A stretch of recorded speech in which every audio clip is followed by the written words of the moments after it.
Hello Nigeria, I am Becky Madujemo. It's a pleasure to host you again on Newsline. We are still reveling in the Salah almost 1 week after. Spectacular performances and displays including 3 daubers are some of what we have aligned to keep you entertained.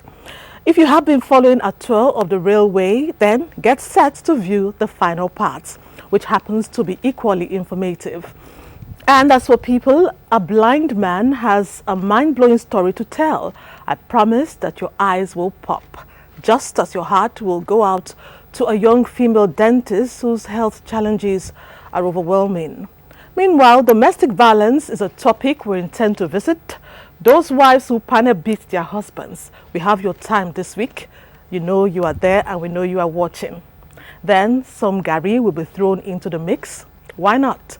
It happens to be one of Nigeria's favorite staple foods. Our plate is running over and we must start digging in. Let's begin with the news. Ronke Kolawole, over to you.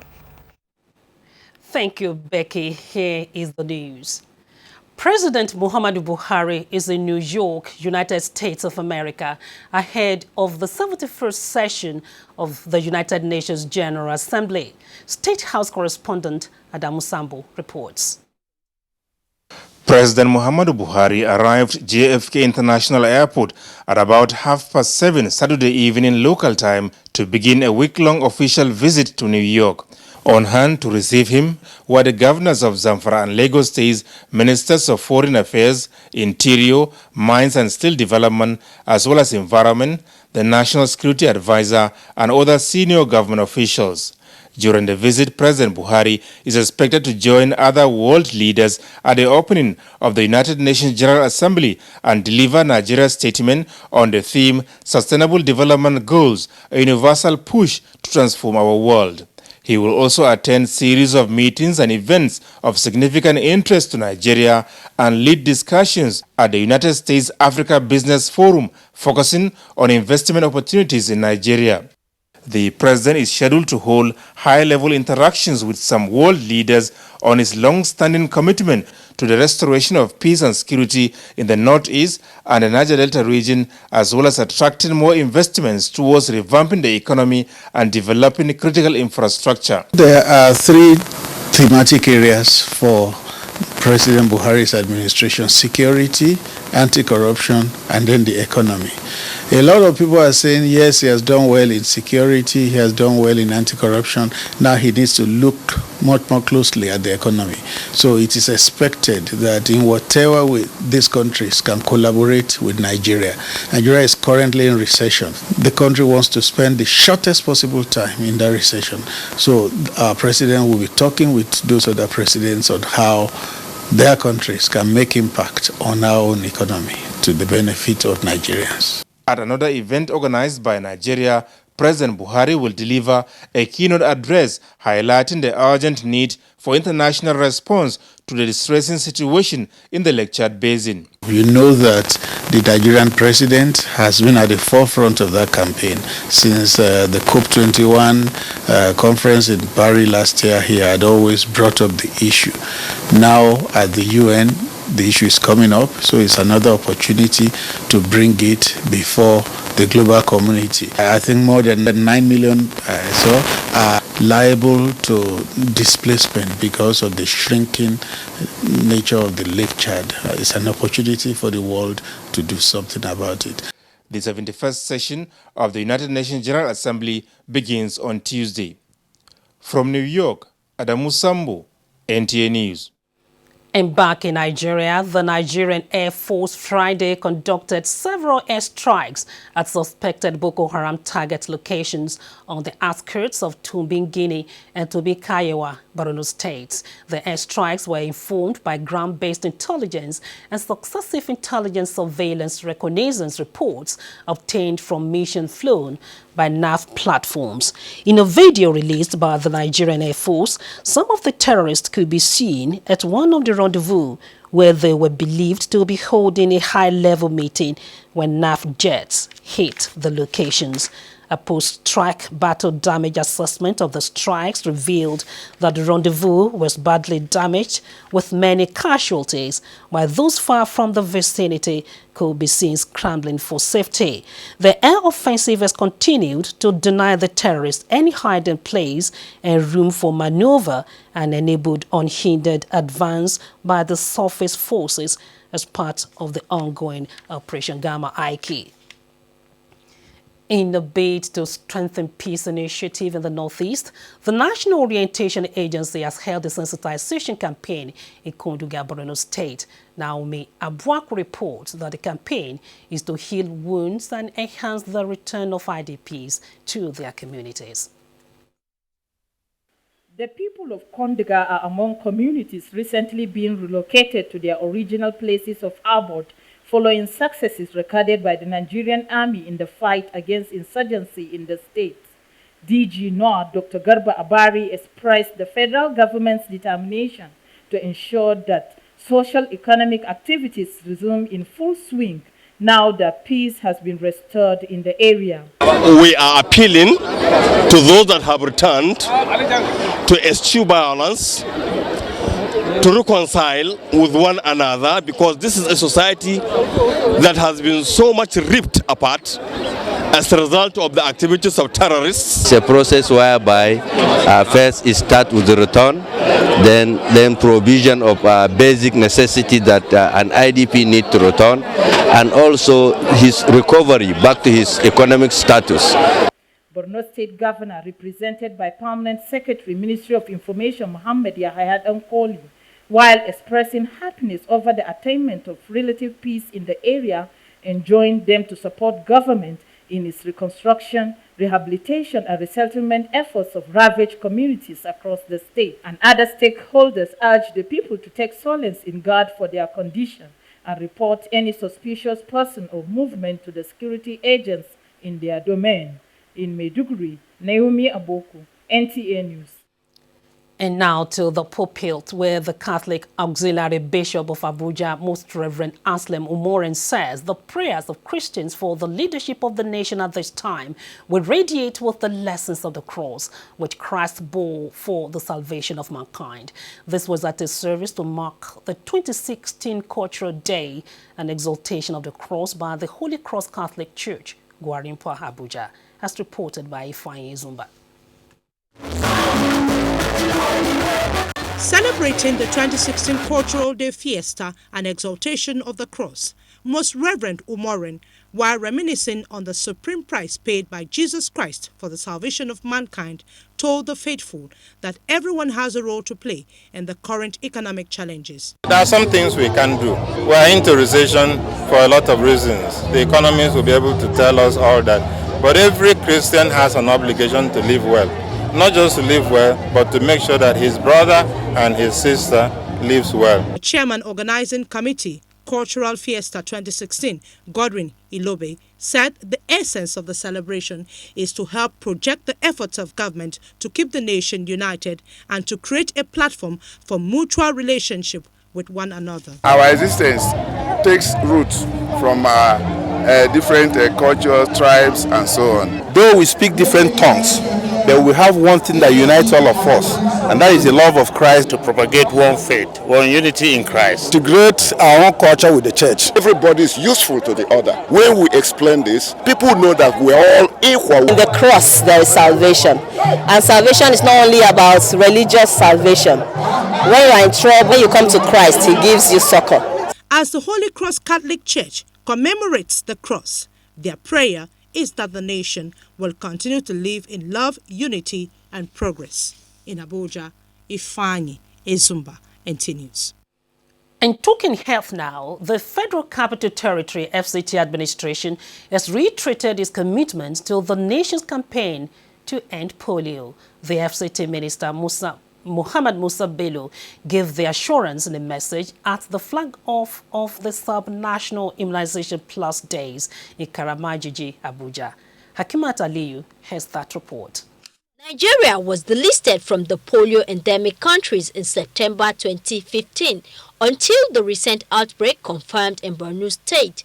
In another effort to kick polio out of Nigeria, the FCT administration has taken up measures to ensure the territory remains polio-free. The FCT administration will spare nothing to ensure that polio ends now. The Honorable Minister has asked me to please implore all the area council chairmen to make sure that this immunization gets to every household in every area council. The AMAC chairman Abdullahi Adamu Kandido and the Serkin Jiwa Musa Idris pledges support for the immunization campaign. The council has reactivated its task force and they are working assiduously for the success of the program. Whatever necessary advice to give to our minister and the chairman of AMAC, we are going to do it. The Guragu settlement in Karmajiji was selected for the flag-off ceremony due to its peculiarities. Because of lower immunity,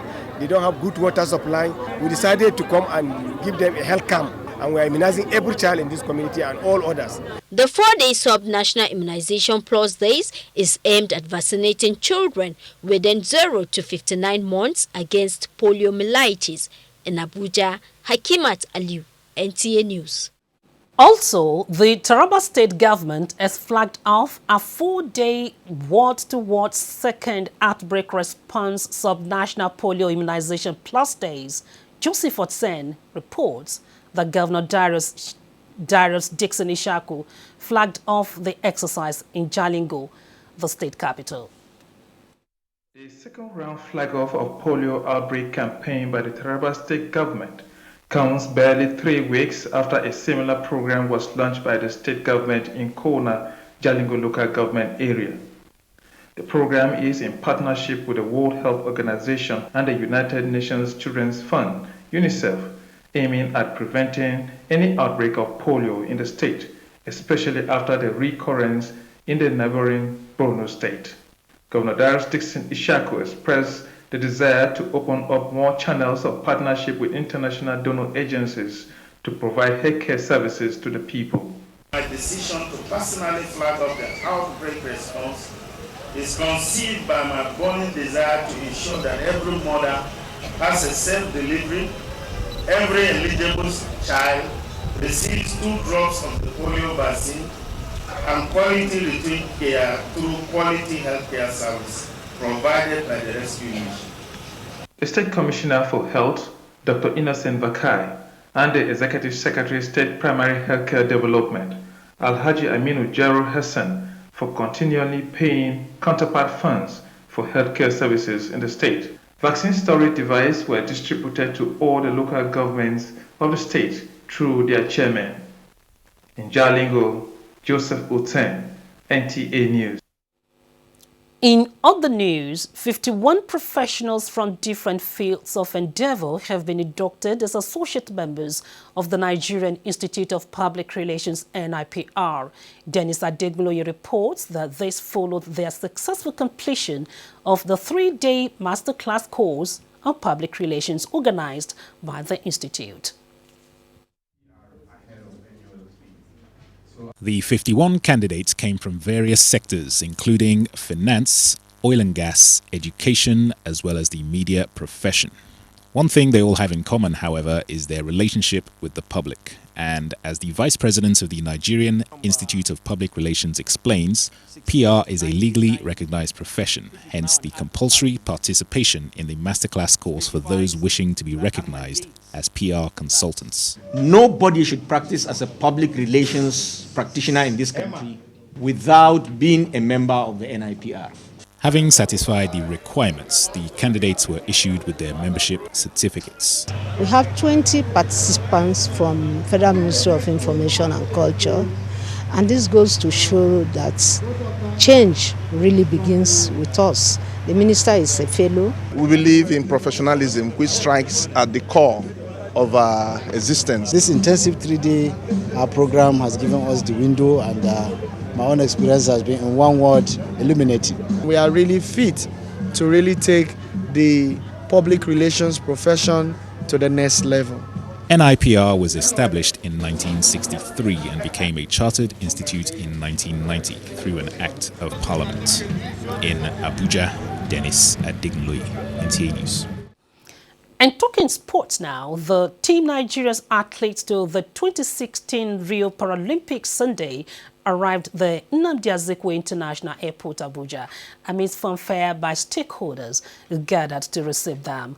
The first batch of 20 athletes were full of joy following the record-breaking performance. Bronze to place 16. The last batch is expected to arrive Abuja on Monday.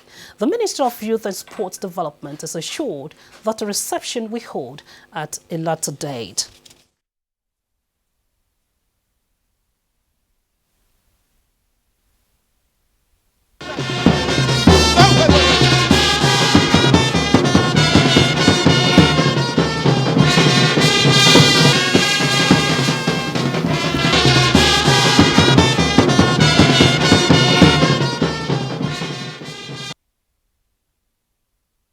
To the team. Meanwhile, Nigerian Super Falcons now know their opponents, the 10th African Women Nations Cup Cameroon 2016, as Team Kalutari of Port Harcourt wins Nigerian Communications Commission Tennis Cup Lagos Zone. For details of this and more on Sports Update, let's join Adiola Homage.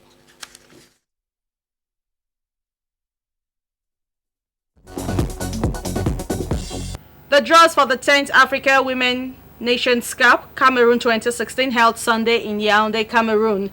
The draws pitched Nigeria against Ghana, Kenya and Mali in Group B, while host Cameroon will contend with South Africa, Zimbabwe and Egypt. The opening match will be between host Cameroon and Egypt, while Nigeria's first match is against Mali. At the end of day 2 and final day of action in the ongoing second Nigeria Communications Commission Tennis League Cup, Team Kalutari of Port Harcourt emerged winner from the Lagos zone. They won 6 out of the 7 games played. In the mixed doubles, Team CBN Features of Lagos lost to Team Kalutari of Port Harcourt 6-3, 6-3. Those players that play NCC, you will see when the tournament proper comes, they are the one that they will move up in the competition. Team Kalutari will now take on the 2 teams from the FCT on October 1 in Port Harcourt. Arrangements have been concluded for the 7th Chief of Naval Staff National Swimming Championship, and for the first time it will feature the junior category. We should expect to get new swimmers that we intend to build from the grassroots, and that's why we're involving the primary and secondary school students. Participants drawn from states, secondary schools, paramilitary, universities and clubs are expected to compete in 54 events over 4 days at the Teslim Balogun Stadium in Lagos. And after 11 days of competing in 22 sports, the 15th Paralympic Games held in Rio de Janeiro ended with the marathon races for the visually impaired and ambulant athletes. The People's Republic of China, with 308 athletes, led the pack. With sports updates, Adeola Omokivie, NTA News. And next is a quick check on the weather prospects for Monday. Hello and welcome to the weather forecast for Monday. Now let's jump in and see the highlights. We expect relatively stable conditions across the country on Monday, with partly cloudy conditions expected over the northeast, while it is possible that areas around the central states and the northwest will have cloudy conditions with some sunny intervals. We expect isolated thunderstorms over the Mambila Plateau and some part of Taraba, while it is possible for isolated rains to affect areas around Calabar. In the afternoon, we expect isolated thunderstorms to spring up around most areas on the high grounds of the central states and part of the northwest, places around Kebbi and Sokoto, while isolated showers are likely over the inland of the south and along the coastlines. And that will be all from the Nigerian Meteorological Agency. I'm Olubiade Damola.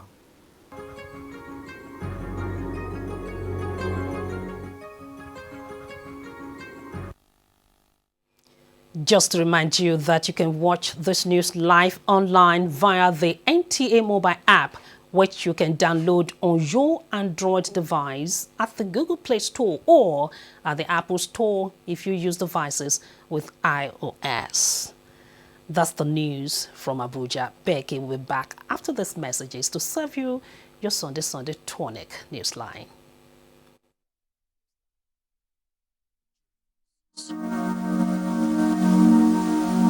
Suicide bombers are not spirits. They are not ghosts. They are human beings like you and me. They live amongst us. They are your neighbors. They are your friends today, but terrorists tomorrow. So you must know your neighbor now. Security begins with you and me. Know your neighbor. Be vigilant. Be security conscious. Report suspicious persons, objects, and movements to the police and other security agencies. The security of our nation is a duty for you and me.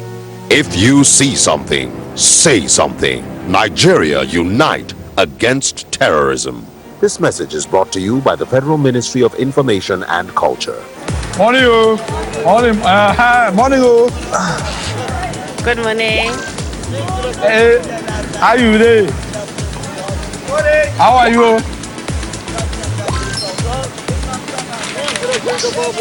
Morning, my son. Hello, what's up? Welcome, man. Good morning.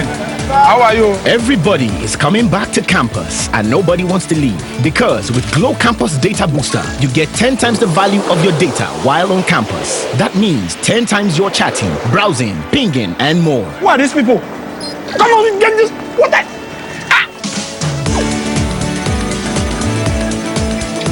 With Glow Campus Data Booster, you get 10 times the value of your recharge in data and talk time while on campus. Dial *777# and choose your campus booster plan. The largest data network, Glow, grandmasters of data. This must be one of Mother Nature's greatest gifts. But there's something else it gives us. When we see such beauty, we want to share it with those we love. That's what LG wants you to see. Just what we see now, through our technology. LG OLED TV. Bayes University Abuja offers world-class education, uninterrupted academic session, and promising degrees for a sustainable job. Bayes University Abuja is affordable and delivers quality with experienced international staff, superb facilities, overseas external examiners, and a serene academic atmosphere. We offer quality and affordable education, and students are within easy reach of their parents here at Bayes University Abuja. So learn to live at Bayes University for a brighter future. For more information, visit our website at www.bayesuniversity.edu.ng or call 081 3376 9657 or 081 3376 9658. Bayes University Abuja. Learn to live.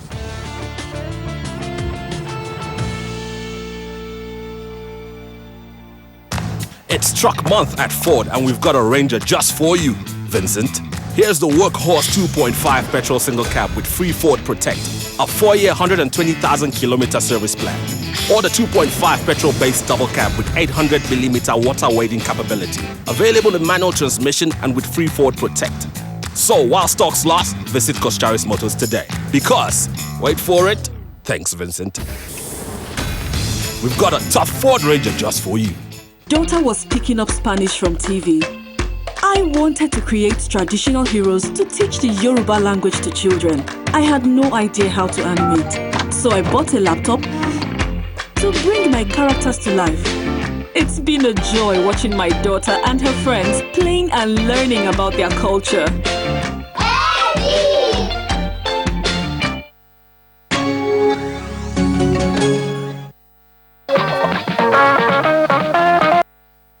Thanks for staying on the line. Tonight, Jennifer Igwe concludes her series on trains and railways in Nigeria with a story that captures the travel experience by train in the 1950s and present day. Remember, in the last 2 episodes of Newsline, we focused on the history of Nigerian Railway Corporation and the mechanism of trains. Jennifer, over to you. Diesel engine trains of today are faster with little or no emissions and provide passengers smoother rides. Moving from one location to another locally or traveling long distances, journey by train can be a dependable mode of transportation. This is exactly what is translating out now in Kaduna Abuja train.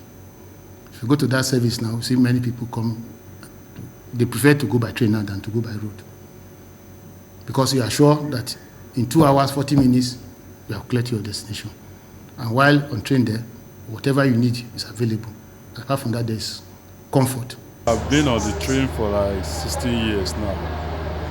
Within Ijoko to Apapa or Ido to...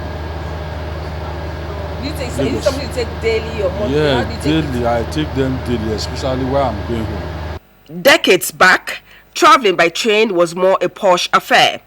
Although an elitist example, the train used by Queen Elizabeth I of England when she visited Ibadan from Lagos in 1956 shows that provision was made for those traveling long distances to have a home away from home rail experience. In today's 21st century, some of the amenities of the past, however, may not depict luxury. For instance, the exterior of the train coach, private rooms and facilities for sleeping were made of wood. You can say this is the genesis of the double-decker we have in some secondary school, today, and even in the higher institution. So you can see, with chains you can't fall, and this is something of more than 100 years. Today, the wooden designs are no longer in existence, and trains provide comfort in different styles. Seats are made of padded foam designed with sitting and sleeper flexibility. They are fully air-conditioned and have facilities for information and catering, including electrical points for passengers to charge their phones. Some even have enough standing rooms and spaces. The evolution of train in Nigeria, in spite of its decades of existence, is still in developmental stage. For instance, in the 1950s, the train used required steps on the side of the train for boarding. Today, year 2016 in Nigeria, those steps still exist. The track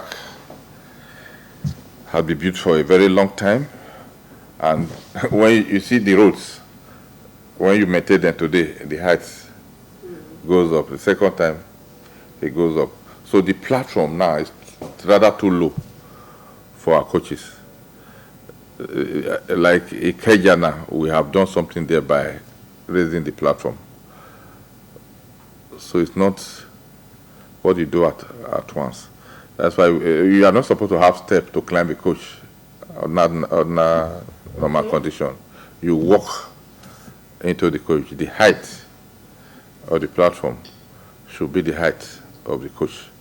Train services and comfort enjoyed in the country, like everywhere else in the world, are determined by what you can afford. The local executive coaches of 750 naira, for instance, in Lagos, are for the rich, while those with leaner purses go for the 250 naira rides. In order to enjoy the comfort of the 750 naira coach, low-income commuters take advantage of the off-peak periods. Many in the country are also not well educated on how to travel by train. We have made it known to the driver. It's better for you to stop because that is the motive power. It should not be distracted. If any passenger climb your locomotive, stop. So we have been able to curb that. But the people climbing on the rooftop of the coaches is what we are having a great challenge. But we are tackling it with the police commissioner. And in no short time, is trying to bring the mobile policemen to assist, and the Kyle Brigade from Lagos State. They are doing that process is ongoing now. Some have phobias that make them shun rail transportation. Their fears are born out of security worries. The Nigerian Railway Corporation executives, however, say trains are usually well secured. The best mode of transportation, both as regards security and safety, is the rail system. Every station should be able to scan the passenger, scan the loads, and up to the extent of having biometric system. Maybe if the relics of trains used decades ago are refurbished and converted into tourist or test experience rides like it is done in many countries globally, this could encourage many to appreciate trains for services they provide. The long, pleasant train ride finally comes to an end. Great job, Jennifer. We all know that one of the ways by which people, places and things are identified is by their name. Traditional Nigerian names have meanings. We know that also. Now, Kemi Akinwande in Ibadan reports that in the ancient city, particular areas are popular for the names they bear. Let's hear about it, Kemi. The ancient city of Ibadan has many peculiarities and it's known to be a pace setter with different firsts. Moving around the city, one will come across such areas as Oke, meaning hill. The hills, 7 in number, are Oke Pad, Oke Ado, Oke Bola, Oke Makbo, Oke Are, Oke Shakpati, and Oke Mokola. One thing I have noticed about Ibadan is that hardly will you find a place that does not have a peculiar name tied to a particular thing of note or significance, or even as a result of the topography. Topography in this sense will talk about Oke, we'll talk about Isale, or we'll talk about a particular tree, Idiose, Ose tree. And so it shows the fertile imagination of the Ibadan people in giving names to different places in it. Ibadan is not just a city of hills, it is also a city of valleys, bottoms, literally translated. Idi means bottom or backside, which makes some people to attach sexual innuendos to the names. People are being naughty. They just, if they see people with hips or breasts, they will call them Idiarere, Idi Akpe, Idioshe. It depends on the shape of the hips to me. The Idi is, like we have been saying, Idi Akpe. Idi means that they are making that place a description for people to be able to locate. Not that it has a much more meaning than that. However, the actual meaning indicates under the shade of a tree where residents converge to relax, transact business or hold meetings. These areas include Idiakpe, Idiose, Idianyure and Idiobi, all deriving their names from the particular tree. Trees are many and they're really big. And you know, during those old days, our forefathers, there is no European jobs like this. Our forefathers, our foremothers, they sell and buy. At that Oje, at Idianyure, people prefer to go there and sell. Certain market names also. Ojagbo, for instance. These were village markets, forest markets, where farmers will bring goods to sell. And most of these places were initially beyond the boundary of the initial town. And so these places have actually really retained such identities. Similarly is the Orita, which connotes the several junctions in Ibadan like Orita Meri, Orita Akperi, Orita Challenge and Orita Bashorun.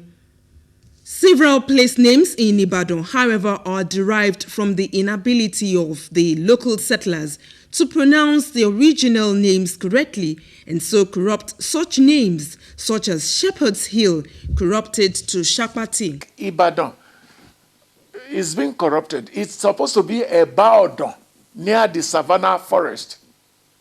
But there are some people now change it to Ibadan, which is now people accepted it. As long as they are saying something and they accept it, there's no, the names will stay on. And the coup d'etat, they took the Christian to that area. And the Christian now said, the missionary now said, this place you gave us is too dirty. They said, it's too dirty. And they accepted it. Whatever the traditional background of the city and the religious practice or belief of the people, Ibadan indigenes take pride in being referred to as the intellectual capital of the Yorubas, nay Nigeria, with many research institutions and warlords that were unbeatable. The songs, which I'm now going to sing now, was not composed by Ibadan people. It was composed by enemy. Muni muni de, Arabadan de, Urumoni benimi. The leaders are come. The Ibadans are here. The court who knows you and swallow you, they are here.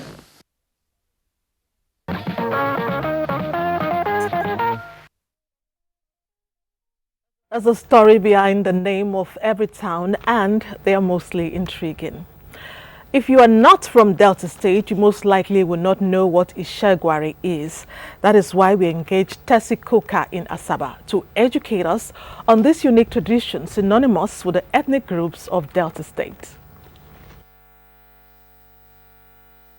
Most Nigerians, including my humble self, at one time or the other walked the literary eye with one of his greatest icons. In his evergreen outstanding novel, Things Fall Apart, we were introduced to the values of a popular fruit grown in the tropical forest of West Africa.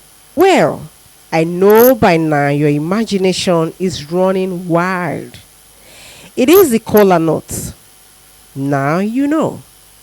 Well, the Urhobos, who hails from the Delta Central Senatorial District with a tradition dated back to the origin of the Urhobos, have succeeded in making the kola nut a symbol of culture which is being embraced by other ethnic groups.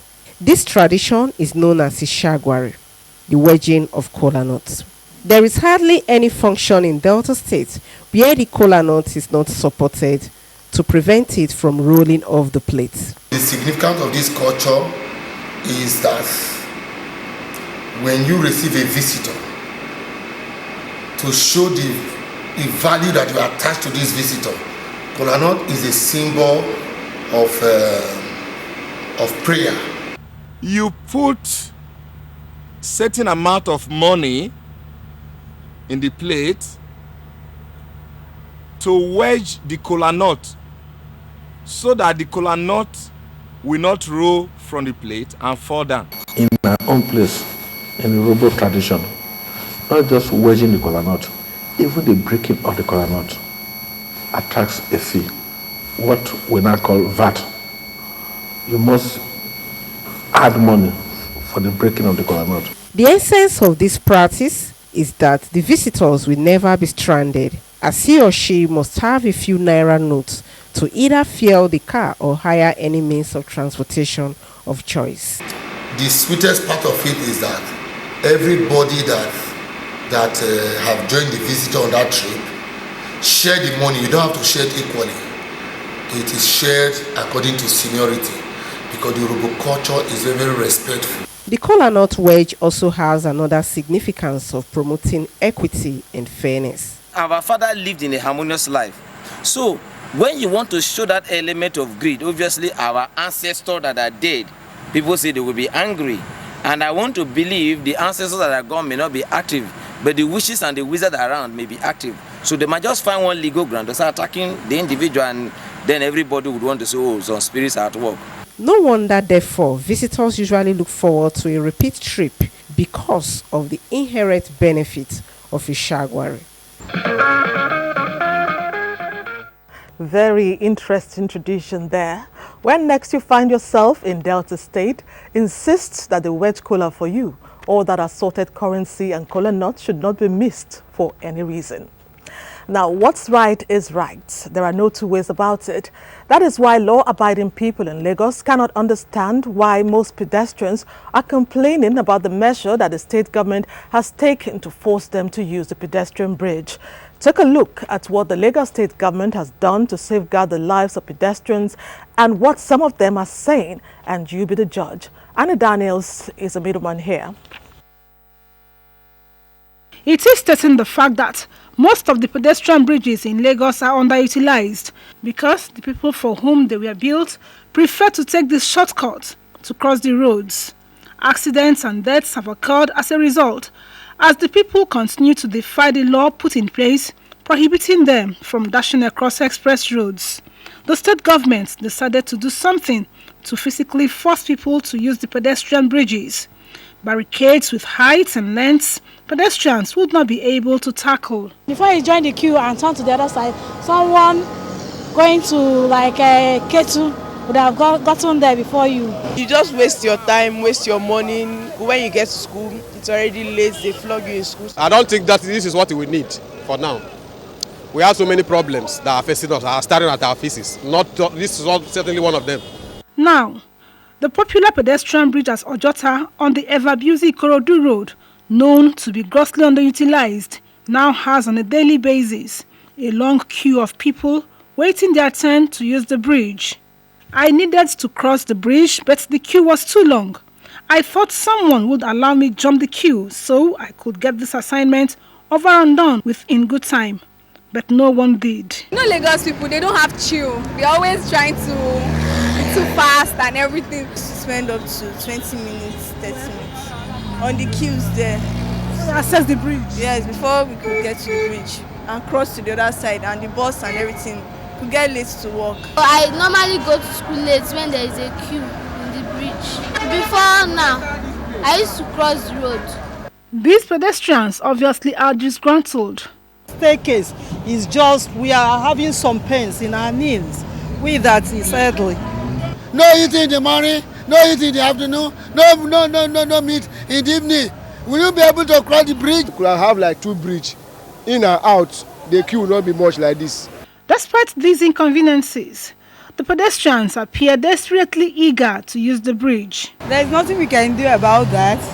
The only option is to take the pedestrian bridge.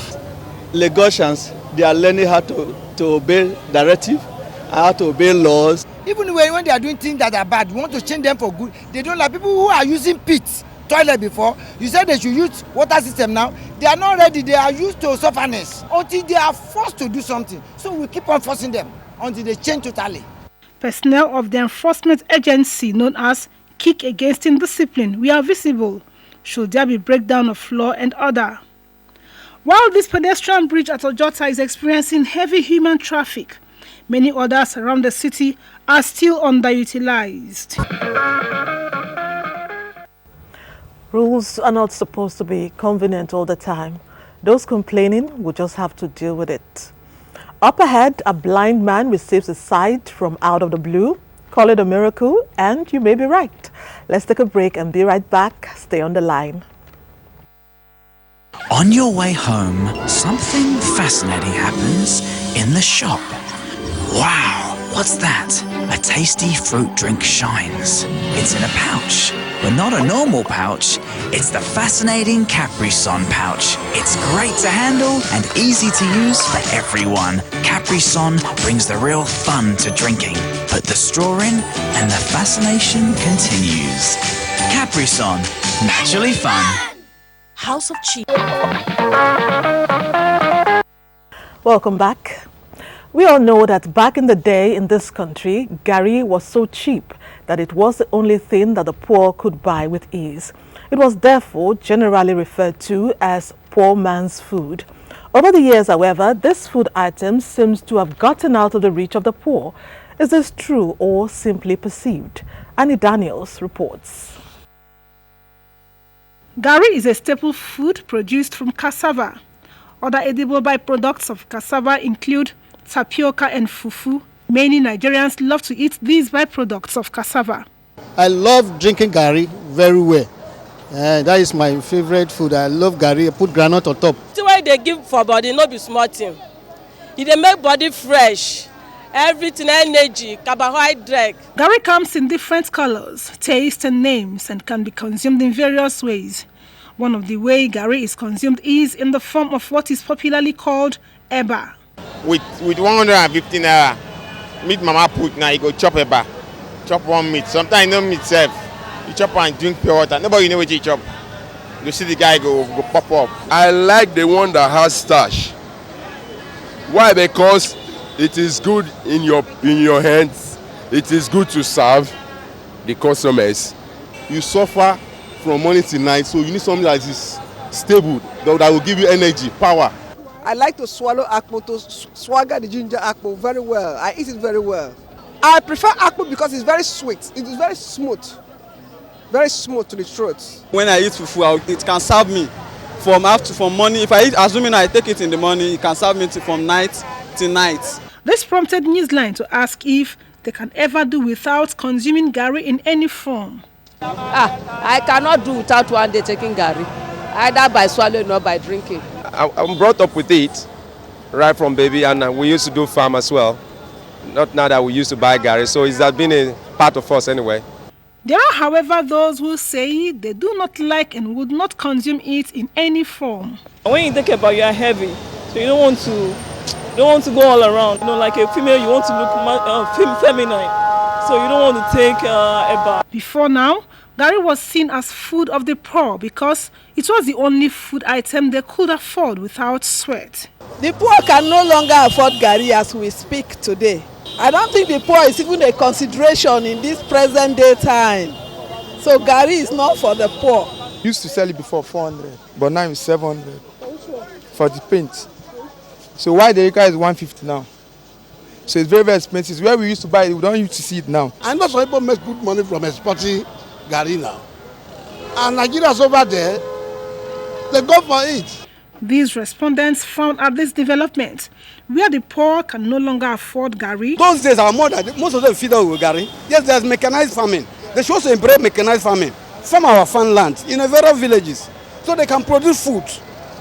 Let's forget about rice that's imported for a very long time. Nigeria have a culture of producing food in every village, in the east, in the north, in the south. Where are everybody's wife coming to Lagos? What are they doing? They should go back and look at, it's not charging on the youth. Our mothers should go back and produce garri, which is a stable food. It is true that some Nigerians do not eat garri or any of its byproducts because they are ashamed. Any explanations? I don't know, is this common about ladies, but it's not really good. A lady once said that she ate fried rice, but when she vomited garri and ekpa. Can you just imagine?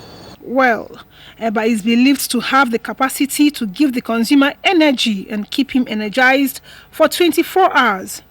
If you doubt that, hear this consumer's experience after eating a bowl of eba. I don't dare say they want to collect my phone. Koro like this. If I don't stand fit, that guy go defeat me now. But instead check and say this guy belleful. Now eba why I chop. Well, I do not know your take on this issue, but for me, being without garri or being ashamed of eating eba is a no-no. And you know what? Eba can best be enjoyed when eaten with bare hands and afang, ogbono, or bitter leaf soup. What's your take, Becky? Annie is always interrogating me. Well, for the benefit of watchers, the eba recipe requires that you use your fingers. It also happens to be tastier that way, especially when you mold it. Cutlery can't achieve that. Now, what do you have to say about the young lady in this report? She was in the last phase of accomplishing her dream in her profession of choice when her health challenges multiplied and halted her progress. The inspiring news is that she's undaunted.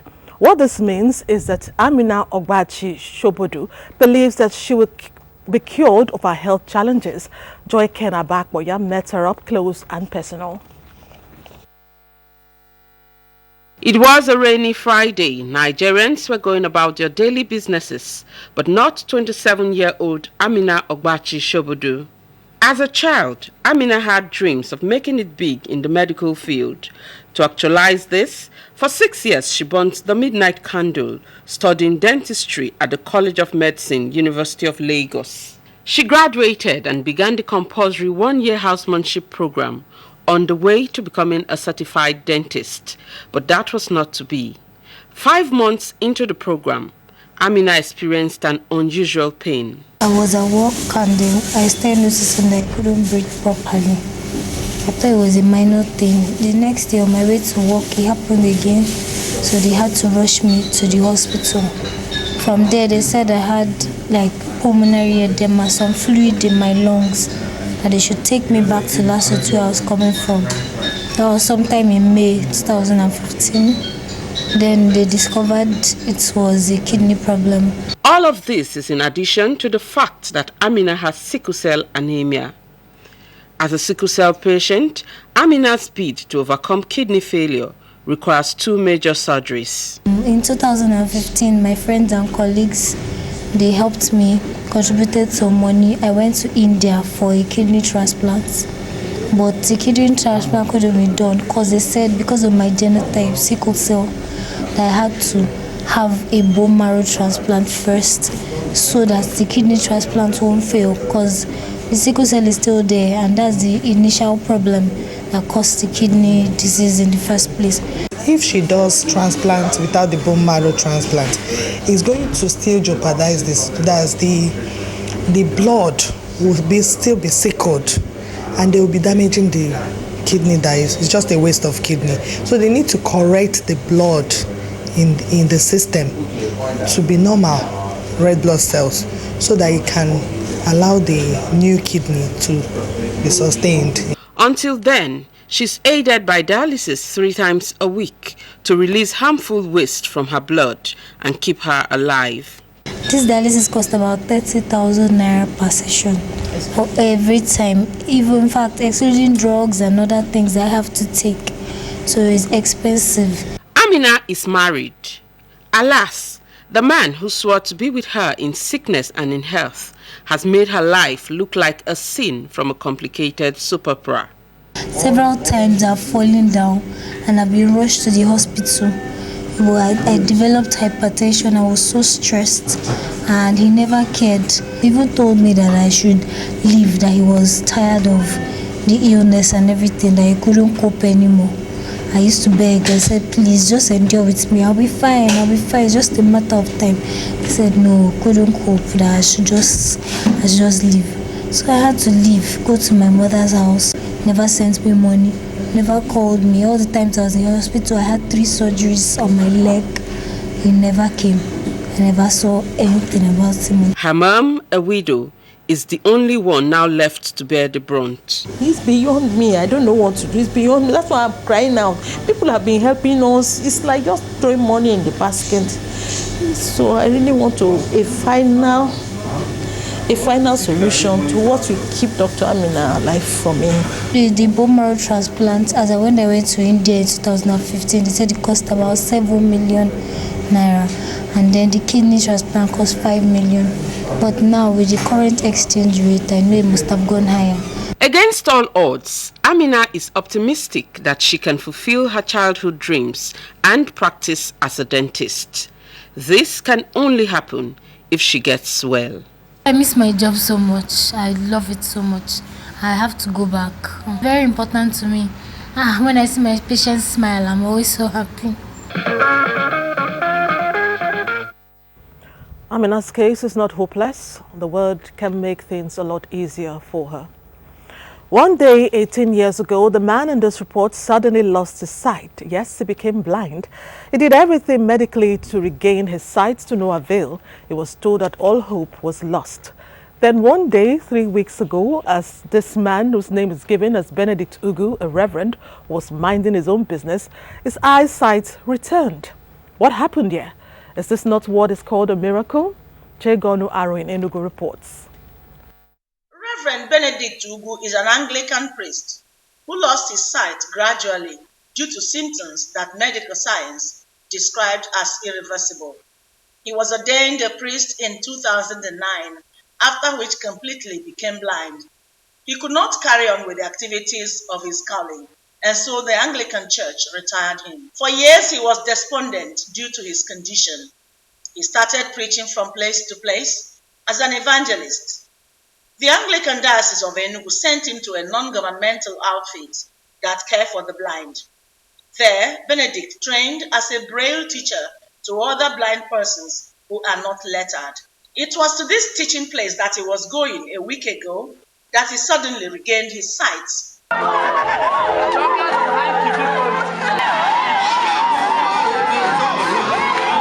Newsline crew followed the story to Ngwo in Enugu North Council area of Enugu State to be part of the history-making miracle. In the olden days, what he did, I've read about blind Bartimaeus, the man that was made, his sight was restored. I read it in the Bible, but I don't know that in these our days that God will still do it. The Anglican Church in Enugu described the occurrence as beyond human understanding. And what happened to him is part of the miracle of God, because every effort was made for him to see. But unfortunately, the medical and every physical effort was not there.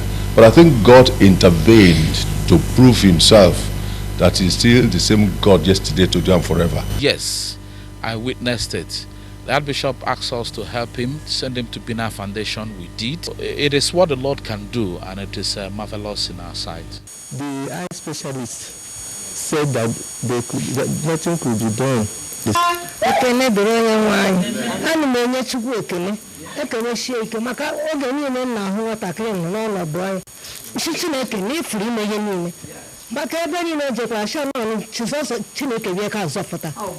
Reverend Benedict says he now believes that the biblical blind Bartimaeus can still be replicated in Nigeria. Oh my God, it was a terrible situation. So, but that was the time God was telling me, look, young man, I called you to be an evangelist, but you decided to be a pastor. Maybe you will want to enjoy the cock and the yam they are giving to the people, the pastors. So you should go back and start the work of evangelism. And once you begin to do the work of evangelism, I will begin to open your sight.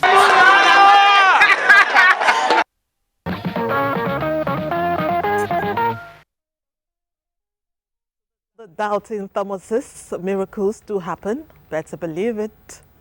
Usually when domestic and gender-based violence are talked about, people just conclude that women are at the receiving end. But do you know that men are sometimes at the receiving end? Yes, there are husbands who, in addition to verbal and emotional abuse from their wives, are also physically beaten up by them. While such men can talk about the verbal and emotional abuse, they feel so embarrassed to accept publicly that they are victims of battery. Tonight, we focus on the sensitive issue of husband abuse.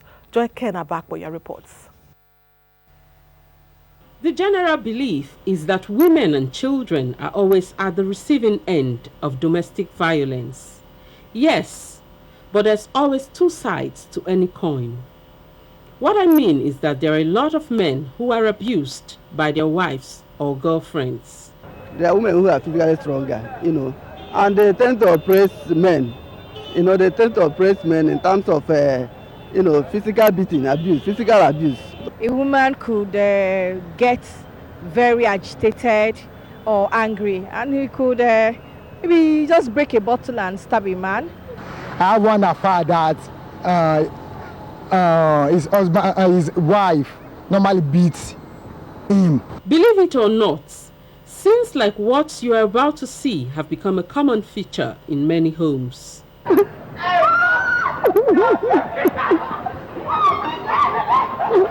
That just leads to the natural question: would you, as a man, marry a woman if you knew she had the strength enough to beat you up?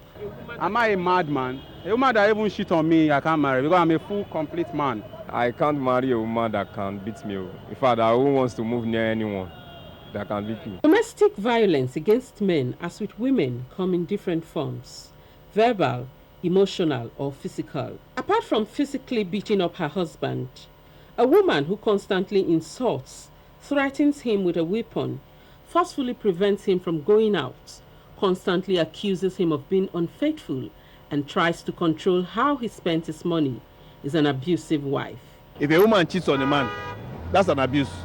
Cursing and abusing parents, abusing cousins, aunties. But what would make a woman abuse her husband physically, emotionally, or verbally? Peer pressure. They might have a clique, or other women introduce her to some other things that they do to get their way off. And maybe he's the kind of husband that is very conserved, and they feel if you don't do it by force, you can't get anything from him. Some ladies just also enjoy making some of this little trouble that probably the man is not ready for. The rate of husband abuse in Nigeria is on the increase. This is why a non-governmental organization that caters to victims and sensitizes the public to their plight has been set up in Lagos. It is called mass speed. With the little things I'm seeing in Nigeria, I needed to do something to sensitize everyone, especially the government, so that we don't get to that point where men will be entrapped in contraptions, because marriage is supposed to be an institution, a very lovely one, but they should not be trapped in such contraptions that is seen and misread as successful marriages, and then they die off. However, men who get beaten up by their wives are so embarrassed by the situation that they do not report it or any other form of abuse meted on them. That's one of the reasons why MASPE, is now founded, to help those who are going through such situations, to counsel them, to give them emotional support, and maybe in some cases, rehabilitate them totally. Now I ask, when a woman is an abuser of her husband, can any form of peace reign in their home? There can never be peace. And most of those things will just lead to, to a crash of the marriage. It affects even the children, most especially the children, more than the parents. I ask another question.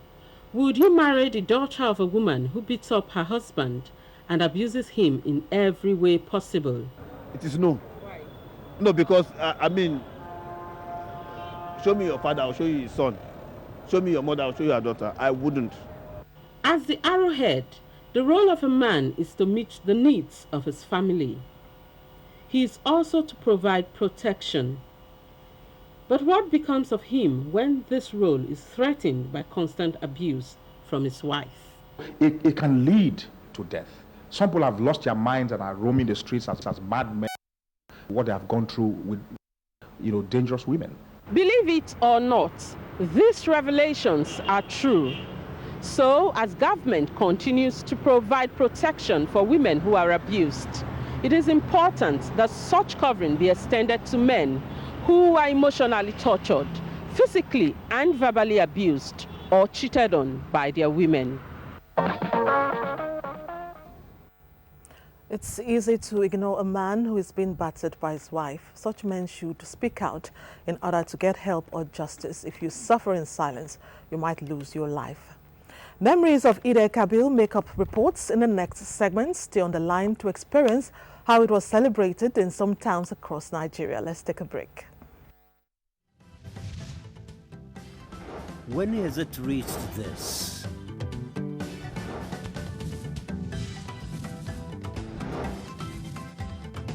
Much less this. And this.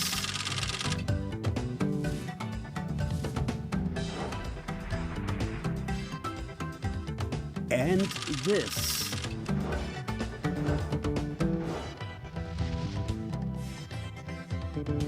And this.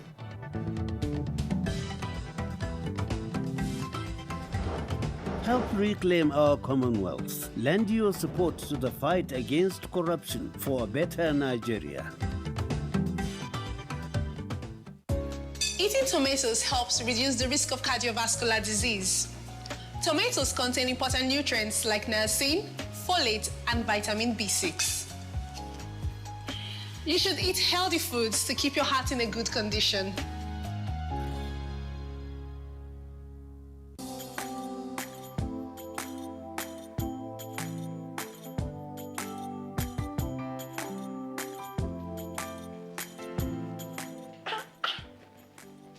Why don't you people sell imported materials here?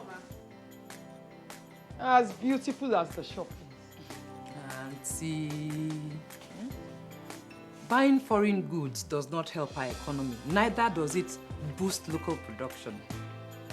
And the good thing is Nigerian-made products are high quality. Really? And to make Nigeria great again. That is why I only sell made in Nigeria products. Because change begins with me. I'm convinced. Change begins with me too.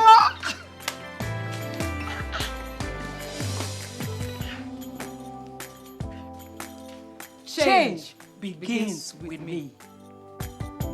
This message is brought to you by the Federal Ministry of Information and Culture. There is a reason Africa is called the new frontier. What was once potential is now an opportunity ready to be seized.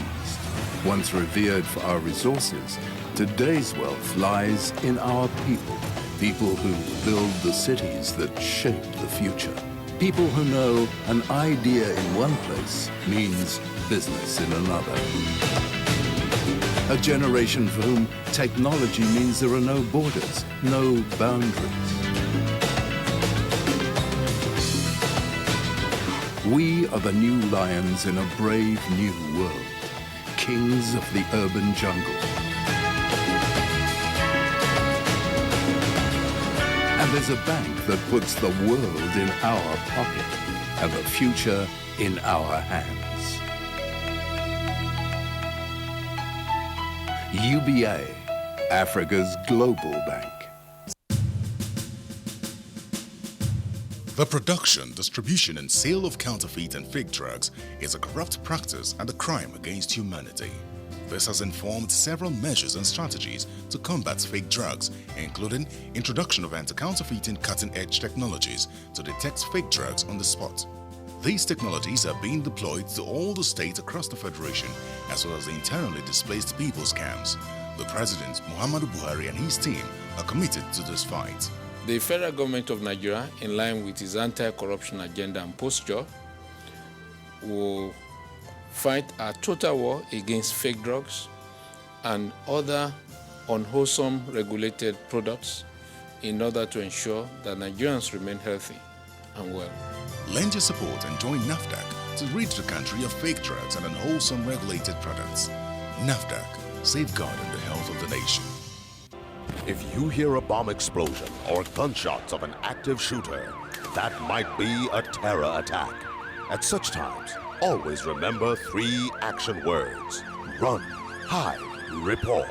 Don't try to run towards the terror scene to save the situation, because there might be a second bomb blast or another attack. Run far away and take cover. Make sure you are safe first. Yes, it is in our nature to sympathize over the hurt, but remember, only trained personnel can help in such situations. When in a secured environment, promptly call relevant authorities and help will come. For anonymous reporting, call 09630-3250-5 or 0813-2222-106. If you see something, say something. Nigeria unite against terrorism. This message is brought to you by the Federal Ministry of Information and Culture.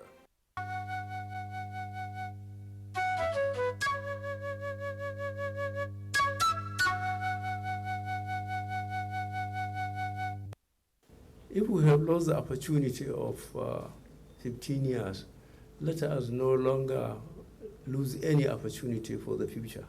Our alternative is agriculture immediately and solid minerals. We should be appreciative of the president who has again diverted attention to this issue of agriculture. The present administration is determined to go back to planning, identify priorities beforehand. When money comes, it is applied to that purpose. And you can see the results. We are determined to rehabilitate our country, especially for our children and our grandchildren.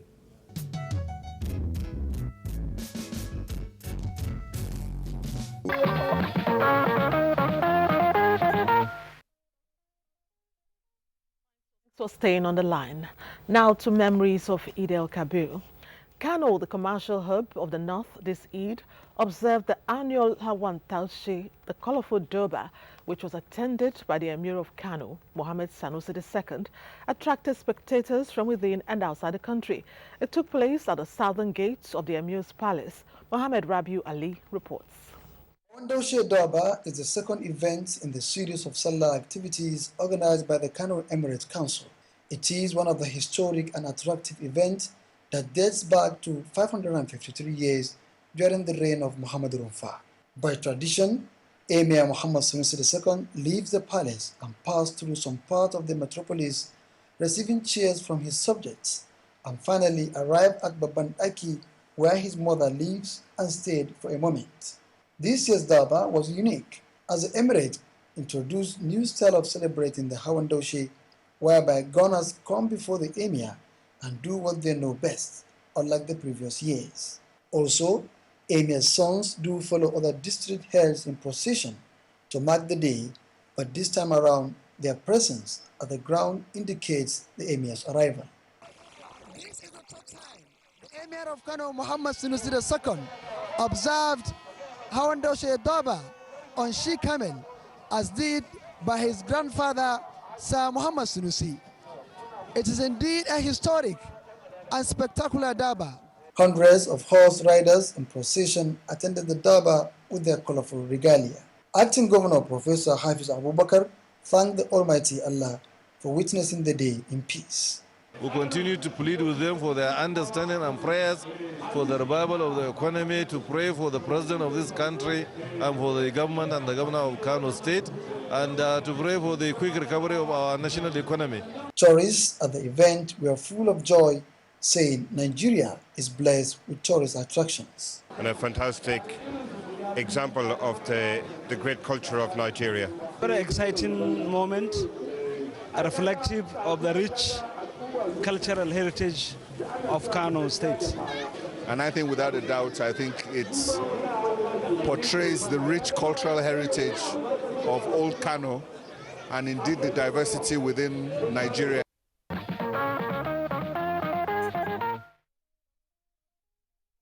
Was indeed colorful. From Kano, we move to Zaria. The Zazzau Emirate is popular for its historical and cultural records, an attribute that attracts Nigerians and foreigners annually to the Emirate's Salah festivals. This year's Hawan Daushe was not an exception, as the oldest monarch in northern part of the country, His Royal Highness Shehu Idris, performed the festival.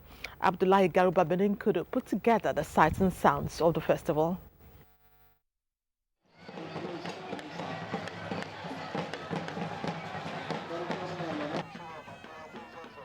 With more than 200 district heads and other traditional title holders, Zazzau Emirate is one of the custodians of Nigeria's cultural heritage, whose people are identified with the promotion of peaceful coexistence using their festivities.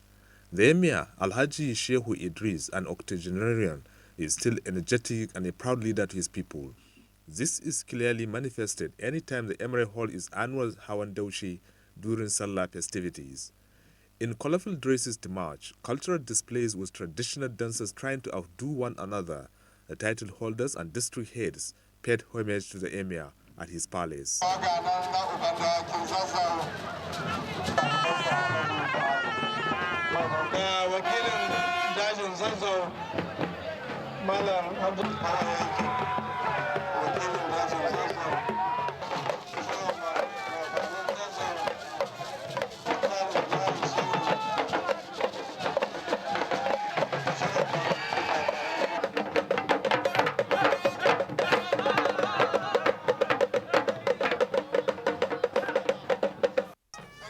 The event had in attendance guests from different parts of the country and beyond. Interestingly, the international community and other Nigerian ethnic groups residents in Zaria were also there.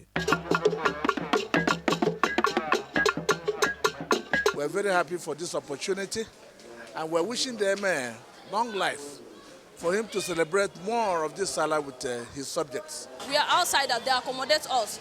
That's why we are here to celebrate with them, to be happy with them, so that when we get back to our places, we will now tell them how they celebrate their Salah. Happy Salah for Muslim. Happy Salah for Nigeria. We wish you all the best in economic development, in people peace, economy forward. No doubt, Zaria is the citadel of learning and home of peace, as the Emir emphasized this in his message. I want our people to continue to maintain peace in all our locations. Members of communities in district, villages, as well as wards, they should embark in maintaining peaceful coexistence, so that with that there will be a lot of development. Other title holders under Ian Zazzau Bashar Aminu re-echoed the same message.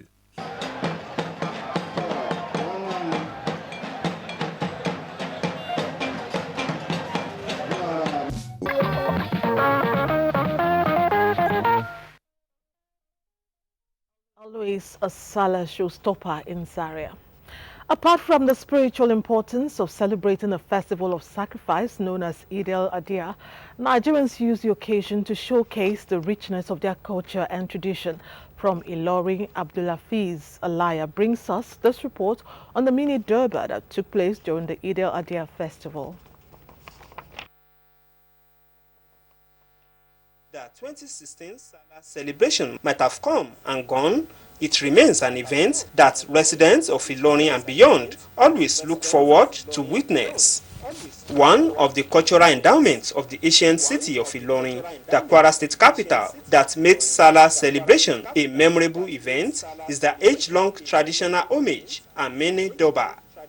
This year's Eid-el-Kabir celebration was not different, as residents in their numbers converged at the Emir's palace immediately after proceedings at the praying ground to felicitate with the Emir and catch a glimpse of the colorful mini Durbar.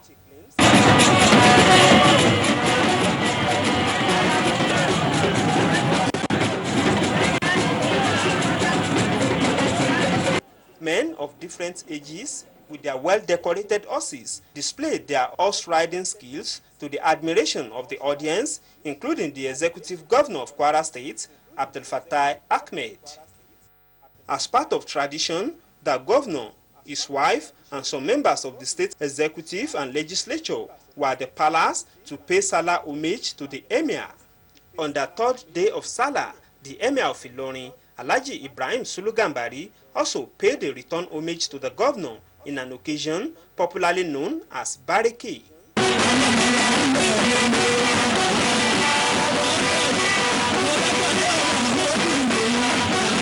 On the entourage of the emir to the government house were the Baloguns, Magajis, and other title holders in the Emirates who were gaily dressed in their traditional regalia. The main business of the day, of course, was the royal blessing from the emir to the governor and the state in general. And in turn, the governor also used the platform to address some topical issues bordering on the developmental plans for the state. In all, it has been observed that the yearly traditional Salah homage can never be completed without the colorful cultural performances, which depict Kwara State as a melting pot of various ethnic groups living harmoniously.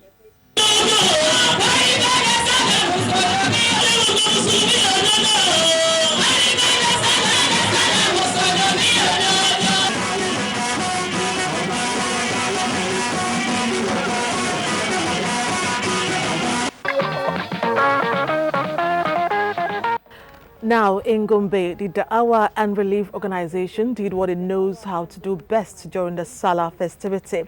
Emmanuel Akila tells us that the group beamed its light on some orphans in the state and entertained them, if for nothing, to give them a sense of belonging. Let's see how, Emmanuel. Children's needs are always provided by their parents, but what happens when the parents are not there? The responsibility becomes that of the society, and only public-spirited individuals or organizations take the burden of care for the orphans. Good morning, how are you? We are fine. Sit down. This is what the Da'awa and Relief Organization is doing. The organization brings children who look up to the society for their daily needs under one roof, providing a suitable platform for philanthropism to thrive. Dr. Malang Aminu Ibrahim Daurawa is the pioneer of this orphanage house. He's the one who usually come to Gombe during Ramadan and Frish or for the tafsir of the Quran Holy Book. So in that process, he was the one who initiated the issue of introducing the orphanage home, because he observed that orphans are having problems. They were not being keen or cared about.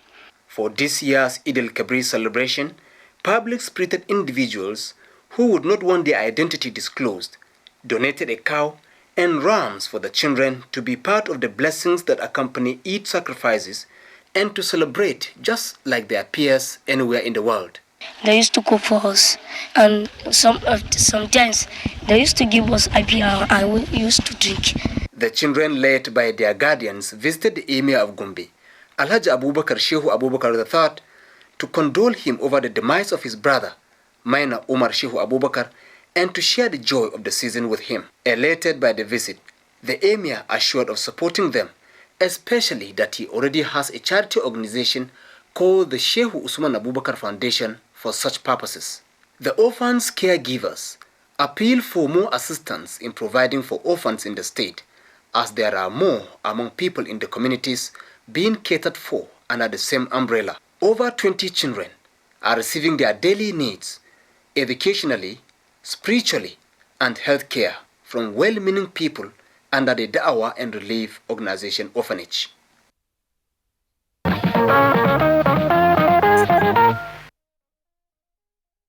Stay on the line while we'll take the last commercial break before we draw the curtain. Our story, Earth. This is where it all begins. Carefully roasted by fire. Mixed with the purest of water. Wind. Everything cools down. Go ahead, taste the real full brewed side of stout. Legend, the real deal. Drink responsibly. Nigerians.